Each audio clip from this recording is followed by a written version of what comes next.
অভাবে পড়ি বা বিভিন্ন দুর্যোগকালীন সময়ে আমরা একটা কঠিন পরিস্থিতির মধ্যে পড়তে হয়। যেমন কিছুদিন আগে কথা যদি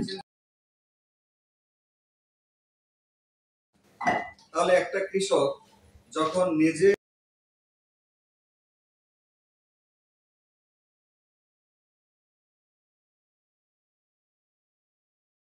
কারণে মারা যায়, হোক সেটা রোগে মরুক, হোক সেটা অ্যাক্সিডেন্টে মরুক, হোক সেটা আপনার প্রাকৃতিক দুর্যোগ যেমন ঠাডা পরে অনেক সময় মরে যায় না, তারপরে দেখবেন মানুষের মতো গরু কি স্ট্রোক করে মরে যায় জানেন, এই গরমে গরু স্ট্রোক করে মরে যায়। মোট কথা যে কোন গরুটা মারা যায় তাহলে আপনি ব্যাগ থেকে 90,000 টাকা ক্ষতিপূরণ পাবেন। এখন দেখেন 1 লাখ টাকা গরুর দাম হলে 90,000 পারে, গরুর দাম 1 লাখ দিবে 90,000 কেন? আমাকে ব্র্যাক যদি 90,000 দিতে পারে 1 লাখ দিতে পারবে না? পারবে, কিন্তু ইচ্ছে করে দেয় না। এটা কারণ আছে। কারণ কি? আপনার একটা বীমা করলেন, করার পরে যদি আপনার 100% ক্ষতিপূরণ ব্র্যাকে যদি মাথায় নেয়, তখন আপনারা কি করবেন? গরুকে না খাওয়ায় মেরে ফেলবেন। কারণ কি?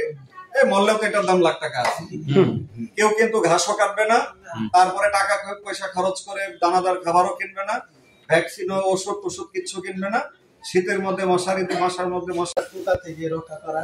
জাস্ট আমরা ওই থেকে ধরেন আমাদের কৃষি সম্প্রসারণ অধিদপ্তরে ধরেন একজন উদ্ভিদ বিক্রি নিয়ে আসছি, উনি টোটালি আপনাদের এই আনারস, পেঁপে প্লাস হচ্ছে যত কলা চাষ এটা সম্পর্কে ব্রিফিং করবে। আমাদের আরেকজন ভাই আছে, উনি একদম ভিডিও শুরু করবেন। আমরা আধুনিক কৃষি চাষাবাদ পদ্ধতি যাতে আপনাদের মাঝে দিতে পারি, আমরা জাস্ট হলো সহযোগী হিসাবে কাজ করবেন, কাজটা আপনারাই করবেন। আপনাদের বিভিন্ন সুযোগ সুবিধা বিষয়গুলো নিয়ে আমরা আপনাদের সাথে শেয়ার করবো, যাতে প্লাস হচ্ছে হলো এটা যখন মানে চারা থেকে শুরু করে একদম মানে কি বলে লাস্ট পর্যায়ে মানে উৎপাদন পর্যায়ে যে প্রক্রিয়াগুলোর বাধা, সেগুলো যদি আমরা আপনাদের সহযোগিতা করতে পারি তাহলে আপনারা 152 প্রজাতির ফসল আবাদ।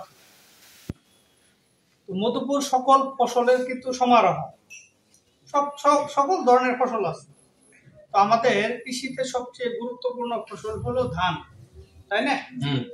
ধান আছে, আর ফলের ভিতরে আমাদের মধুপুরে কি হলো যে আনারস আছে, কলা আছে, পেঁপে আছে, পেয়ারা আছে, এগুলো কিন্তু গুরুত্বপূর্ণ ফসল। আরো ফসল আছে, সকল এরকম ভাবে সম্ভব হবে না। তো পর্যায়ক্রমে আমি চেষ্টা করব যে যতটুকু সম্ভব সবগুলা ফসল চাষ করা যায়। গুরুত্বপূর্ণ যে ফসলগুলো আছে সেই ফসলগুলা চাষ হচ্ছে। শুধু তাই না, সকল ফসল চাষাবাদে আধুনিক জ্ঞান কিন্তু চলে আসছে। আগে মানুষ ধান লাগায় তো হাত দিয়ে, এখন কিন্তু আর হাত দিয়ে লাগায় না, এখন কিন্তু মেশিন দিয়ে লাগায়।